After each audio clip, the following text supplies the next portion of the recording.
जगतसिंहपुर स्थित विजु पट्टनायक बहुमुखी indoor stadium परिसर में कटक वनखंड पक्षर 75तम जिला स्तरीय वन महोत्सव 2024 पालित हो जाइछि। एही अवसर में सरकारी वनखंड अधिकारी अनिल कुमार राय अध्यक्षतार अनुष्ठित सभारे मुख्य अतिथि भाव में जगतसिंहपुर विधायक अमरेंद्र दास जोग दैथिबा बेले सम्मानीय अतिथि भाव में जिलापाल अनुपम साहा जोग दैथिले। एथिसह जगतसिंहपुर पौर परिषद अध्यक्षा अर्चना सिंह, उपाध्यक्ष राजेंद्र कुमार बिसोई जोगदे स्टेडियम परिसर में वृक्षरोपण करथिले। परिवेश को सुरक्षित और संतुलित रखिबा पई वृक्षरोपण आवश्यकता रहिछि।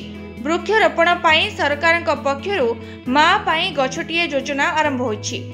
सरकार राज्य में 19 लाख ताल गछ लगाइबा पई धार्य करछंती। जगतसिंहपुर जिले में वृक्षरोपण करने पर सरकारी जगार अभाव रही। चलित वर्ष 13टी नर्सरी 2,50,000 चारा बंटन कर घरोई लोक मानी चारा प्रति 1 टंका धार्य कर बेले चारा लगाउथिबा अनुष्ठान मानक चारा मागणारे जोगाई दियाजिबो बोली विभागीय अधिकारी माने कहछंती। स्टेडियम परिसर में 50टी और स्टेडियम बाहर 60टी 6 ରୁ 8 फुट उच्चतार वृक्षरोपण कर वृक्षर सुरक्षा को दृष्टि रखी चलित वर्ष बड़ बड़ गछ जोगाई देबाकू व्यवस्था करा जायछि। जलवायु परिवर्तन जोगु विभिन्न समय प्राकृतिक विपर्यय मान घटुछि। प्राकृतिक विपर्यय रक्षा पाइबाकू हेले व्यापक गछ लगाइबार आवश्यकता रही। तेणु प्रत्येक लोक निज निज बाड़ी रे गोटिए गोटिए गछ लगाइबाकू अतिथि माने निवेदन करिसंती।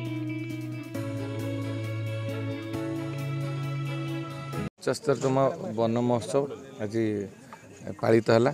आरंभ ये सप्ताहव्यापी गछ लगे मुझे देखिली जिलापाल एप्रति बहुत गुरुत्व अच्छी से प्रति आपन जो प्रश्न पचारे रक्षणाबेक्षण से स्टेप नहीं सारी ये लोक दे सारी तार रक्षणाबेक्षण जो जो जगार लगे ये 216टी बड़ गछ लगुच आपणकर इंडोर स्टेडियम भितर एवं तार अप्रोच रोड एवं आउ रही लोक मान 2.5 लाख चारा रही लोक मैंने जो मैंने चाहिए निज बाड़ी बगीचार लगे पारे।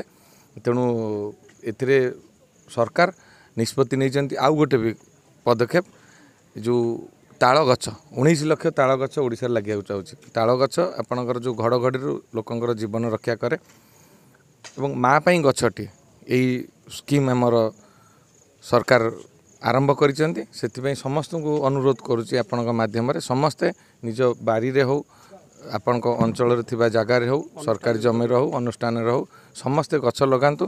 परिवेश को सुरक्षित रखंतु, संतुलित रखंतु एवं परिवेश सुरक्षित रहिले आमे मध्य सुरक्षित रहिबा। देखंतु सरकार को आमर जो प्रावधान रही से आमर यही जो स्कीम रे सार जोटा कहले आमे ए वर्ष बहुत बड़ गछ लगाउछु माने मिनिमम 6 फुट एभव।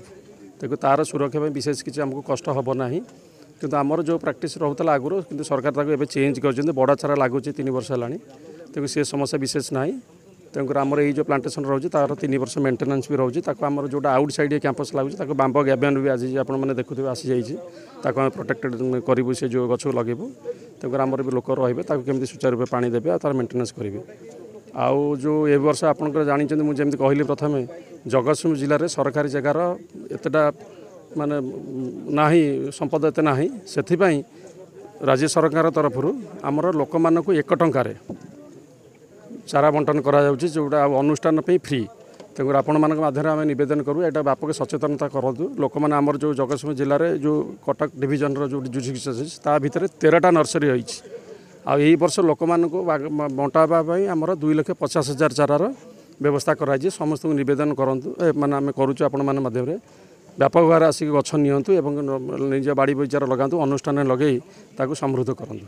हाँ जमती आपड़ आज देखुवे आमर 110 रु अधिक गछ आज लगुच गोटे प्रोटेक्टेड एरिया आमर इंडोर स्टेडियम जो कैंपस अच्छी तारी भितर लगुच आउ सैप्लिंग साइज सब बड़ 4 वर्ष रु 5 वर्षिया सैप्लिंग लगी से मोर्टालिटी हम ना आउ प्रोटेक्शन बाउंड्री वाल अच्छी रास्ता कड़े आमर गछ लगे। तो आम आशा करूँ आज जो गछ गुड़ा लगुच डेफिनेटली सर्वाइव करिवो आ लोक मानकर काम रे आसीबो। जगतसिंहपुर संग्राम किशोर पट्टनायक रिपोर्ट कर्तव्य न्यूज।